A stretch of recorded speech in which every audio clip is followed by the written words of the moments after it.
Hi friends, இன்றைக்கி வெங்காயத்தால் cut பண்ணி நம்ம வெங்காயத்தை ஸ்டோர் பண்ணி வைக்க போகிறோம். இது பார்த்திங்கன்னா வீட்டு யூஸ்க்காக எடுத்துகிட்டு வந்த வெங்காயம் தாளோடு இருக்குது. அதை நம்ம கட் பண்ணி தனியாக எடுத்துகிட்டு நம்ம வெங்காயத்தை மட்டும் ஸ்டோர் பண்ண போகிறோம்.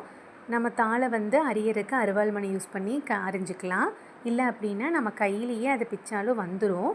அருவாள்மனை யூஸ் பண்ணி அரிஞ்சிட்ருக்காங்க பாருங்கள். அதுக்கப்புறம் நம்ம கையிலையும் அதை பிச்சிடலாம். ஏன்னா அதில் ட்ரையாக இருக்கிறனால அதில் ஒன்றும் ஸ்ட்ரென்த் இருக்காது. நம்ம கையிலேயே பிச்சாலும் அது வந்துடும். நமக்கு ஆனியன் நல்லா பெருசு பெருசாக இருக்குது.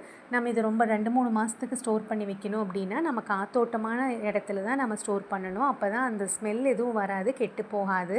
கம்மியான வெங்காயம் நம்ம 1 வீக்கு தான் வாங்குகிறோன்னா நம்ம வச்சுக்கலாம். காற்று இல்லாத இடத்துலையும் நம்ம சின்ன இதில் கூட வச்சுக்கலாம். ஆனால் இது நம்ம 2 மந்த்ஸ் ஸ்டோரேஜுங்கிறப்ப நமக்கு நல்லா காத்தோட்டமாக இட வசதி இருக்கிற இடத்துல தான் நம்ம போட்டு வைக்கணும். இது பாருங்கள், ஜன்னல் பக்கத்தில் தான் கொட்டியிருக்கோம். ஜன்னல் ஓப்பன் பண்ணி விட்டுறணும். அப்போ தான் அந்த கெடாமல் இருக்கும், ஸ்மெல் எதுவும் வராது. நம்ம இதை ஒரு தடவை முரத்தில் புடைச்சிட்டோன்னா அந்த சருகெல்லாம் போயிடும்.